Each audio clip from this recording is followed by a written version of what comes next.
اعوذ باللہ من الشیطان الرجیم، بسم اللہ الرحمن الرحیم۔ کتاب العلم، علم کا بیان۔ صحیح بخاری شریف، جلد اول، کتاب العلم، بسم اللہ الرحمن الرحیم۔ حدیث نمبر 50۔ تذیبیہ امانت قیامت کی علامت ہے، یعنی امانت ضائع کرنا۔ حضرت ابو ہریرہ رضی اللہ تعالیٰ عنہ سے روایت ہے، نبی کریم صلی اللہ علیہ وسلم صحابہ کے ساتھ بیٹھے ہوئے بات کر رہے تھے کہ ایک دیہاتی آئے اور پوچھا قیامت کب آئے گی؟ رسول اللہ صلی اللہ علیہ وآلہ وسلم بات کرتے رہے۔ حاضرین سے کچھ لوگوں نے کہا حضور صلی اللہ علیہ وسلم اس کا سوال سنا مگر ناپسند فرمایا، اس لیے جواب نہیں دیا۔ کچھ لوگوں نے کہا سنا ہی نہیں۔ جب ان حضور صلی اللہ علیہ وآلہ وسلم اپنی بات پوری کر چکے تو فرمایا قیامت کے بارے میں سوال کرنے والا کہاں ہے؟ ان دیہاتی نے عرض کیا یا رسول اللہ میں حاضر ہوں۔ ارشاد فرمایا جب امانت ضائع کی جائے قیامت کا انتظار کرو۔ انہوں نے عرض کیا امانت ضائع کرنے کا کیا مطلب؟ فرمایا جب نااہل کو کام سپرد کیا جائے تو قیامت کا انتظار کرو۔ بسم اللہ الرحمن الرحیم۔ حدیث نمبر 51۔ نخلا، حضرت ابن عمر رضی اللہ تعالیٰ عنہ نے کہا کہ رسول اللہ صلی اللہ علیہ وآلہ وسلم نے فرمایا درختوں میں ایک درخت ہے جس کے پتے نہیں گرتے اور وہ مسلمان کے مثل ہیں، مجھے بتاؤ وہ کون سا درخت ہے؟ حضرت ابن عمر نے کہا لوگوں کا خیال جنگلی درختوں کی طرف گیا اور میرے جی میں آیا کہ یہ کھجور کا درخت ہے، مگر میں شرم کی وجہ سے نہ بولا۔ پھر لوگوں نے عرض کیا حضور بتائیں، فرمایا یہ کھجور ہے۔ سبحان اللہ۔ بسم اللہ الرحمن الرحیم۔ حدیث نمبر 52۔ حدیث زمام بن سلبہ رضی اللہ تعالیٰ عنہ، حضرت انس بن مالک رضی اللہ تعالیٰ عنہ کہتے ہیں کہ ہم لوگ نبی کریم صلی اللہ علیہ وسلم کے ساتھ مسجد نبوی میں بیٹھے ہوئے تھے کہ ایک شخص اونٹ پر سوار آیا، اونٹ کو مسجد کے قریب بٹھایا اور اس کی ران کو پنڈلی سے باندھا۔ اس کے بعد پوچھا تم میں محمد کون ہے؟ اور نبی کریم صلی اللہ علیہ وسلم تکیہ لگائے سب کے ساتھ وہیں بیٹھے تھے۔ ہم نے بتایا یہ گورے شخص جو تکیہ لگائے ہوئے ہیں۔ سبحان اللہ۔ حضور سے مخاطب ہو کر اس شخص نے کہا اے عبد المطلب کے بیٹے، نبی کریم صلی اللہ علیہ وسلم نے فرمایا تیری بات سن رہا ہوں۔ اس شخص نے کہا میں آپ سے سوال کرنا چاہتا ہوں اور میں کچھ سختی سے سوال کروں گا، آپ اپنے جی میں مجھ پر خفا نہ ہوں، جو تیرا جی چاہے پوچھ۔ اس نے کہا آپ کے پروردگار اور آپ سے پہلے والوں کے پروردگار کی قسم دے کر پوچھتا ہوں، کیا اللہ نے آپ کو سب لوگوں کی جانب رسول بنا کر بھیجا ہے؟ فرمایا ہاں۔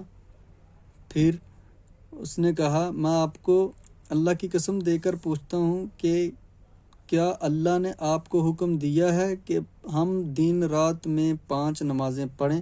فرمایا ہاں۔ اس کے بعد اس نے کہا آپ کو اللہ کی قسم ہے، کیا اللہ نے آپ کو حکم دیا ہے کہ ہم سال میں ایک اس مہینے کا روزہ رکھیں؟ فرمایا ہاں۔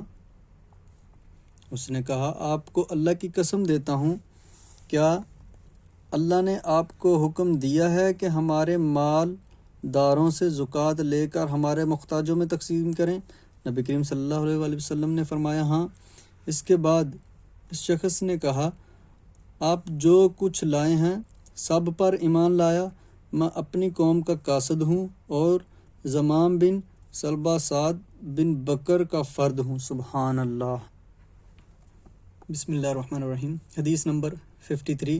حضرت انس رضی اللہ تعالیٰ عنہ نے فرمایا کہ ہمیں قرآن میں منع کر دیا گیا کہ ہم نبی کریم صلی اللہ علیہ وآلہ وسلم سے سوال کریں۔ ہم کو یہ بات پسند تھی کہ دیہات سے کوئی ہوشیار شخص آئے اور حضور سے پوچھے اور ہم سنیں۔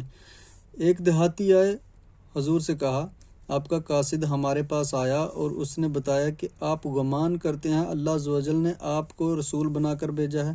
اس نے فرمایا اس نے سچ کہا ہے۔ اس کے بعد اس نے کہا کس نے آسمان پیدا کیا؟ فرمایا اللہ عز و جل نے۔ اس نے کہا کس نے زمین اور پہاڑوں کو پیدا کیا؟ فرمایا اللہ عز و جل نے۔ اس نے کہا کس نے ان کی منفعتیں رکھیں؟ فرمایا اللہ عز و جل نے۔ اس نے کہا اس کی قسم جس نے آسمان پیدا کیا اور زمین پیدا کی اور پہاڑیوں کو کھڑا کیا اور ان میں منفعتیں رکھیں، کیا اللہ نے آپ کو بھیجا ہے؟ فرمایا ہاں۔ اس نے کہا آپ کے قاصد نے گمان کیا ہے کہ ہم پر 5 نمازیں ہیں اور ہمارے مالوں میں زکوٰۃ ہے۔ فرمایا اس نے سچ کہا۔ اس نے کہا اس کی قسم جس نے آپ کو رسول بنایا، کیا اللہ نے آپ کو اس کا حکم دیا ہے؟ فرمایا ہاں۔ اس نے کہا اور آپ کے قاصد نے گمان کیا ہے کہ ہم پر سال میں 1 مہینے کے روزے فرض ہیں۔ فرمایا قاصد نے سچ کہا۔ اس نے کہا اس کی قسم جس نے آپ کو رسول بنایا، کیا اللہ نے آپ کو اس بات کا حکم دیا ہے؟ فرمایا ہاں۔ اس نے کہا آپ کے قاصد نے گمان کیا ہے کہ ہم پہ بیت اللہ کا حج ہے، جسے وہاں تک جانے کی استطاعت ہو۔ فرمایا قاصد نے سچ کہا۔ اس نے کہا اس کی قسم جس نے آپ کو رسول بنایا، کیا اللہ نے آپ کو اس کا حکم دیا ہے؟ فرمایا ہاں۔ اس نے کہا اس کی قسم جس نے آپ کو حق کے ساتھ بھیجا، میں ان پر نہ زیادہ کروں گا نہ ان میں کچھ کم کروں گا۔ اس پر نبی صلی اللہ علیہ وآلہ وسلم نے فرمایا اگر یہ سچا ہے تو بلا شبہ جنت میں ضرور داخل ہوگا۔ سبحان اللہ۔ بسم اللہ الرحمن الرحیم۔ حدیث نمبر 53، کسرہ کی جانب والا نامہ۔ حضرت عبداللہ بن عباس رضی اللہ تعالیٰ عنہ نے خبر دی کہ رسول اللہ صلی اللہ علیہ وآلہ وسلم نے ایک خط بحرین کے حاکم کے پاس ایک شخص کے ہاتھ بھجوایا۔ بحرین کے حاکم نے یہ خط کسرہ کے پاس بھجوا دیا۔ جب کسرہ نے یہ خط پڑھا تو پھاڑ ڈالا۔ ابن شہاب نے کہا میرا گمان ہے کہ ابن مسیب نے یہ کہا اس پر حضور نے ایرانیوں کی ہلاکت کی دعا کی، وہ پاش پاش ہو جائیں۔ اللہ اکبر۔ یہاں بھی وہی استدلال کیا ہے کہ اگر مکتوب حجت نہیں ہوتا تو حضور اقدس صلی اللہ علیہ وسلم کیوں بھیجتے، اور جب کسرہ نے اسے پھاڑ ڈالا تو اس پر اتنا جلال کیوں فرمایا۔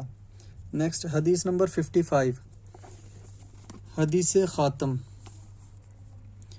حضرت انس بن مالک رضی اللہ تعالیٰ عنہ نے کہا نبی کریم صلی اللہ علیہ وسلم نے خط لکھا یا خط لکھوانے کا ارادہ فرمایا تو عرض کیا گیا یہ لوگ صرف مہر بند خط ہی پڑھتے ہیں۔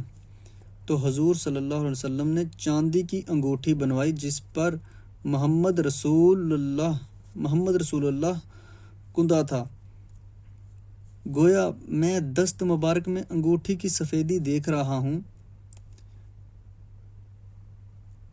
شبہ نے کہا میں نے قتادہ سے پوچھا کس نے کہا کہ اس کا نقش محمد رسول اللہ تھا؟ انہوں نے بتایا کہ حضرت انس نے۔ یہاں بھی وہی استنباط ہے کہ اگر مکتوب مسموع کے مثل واجب التسلیم نہیں تھا تو خط کیوں لکھا؟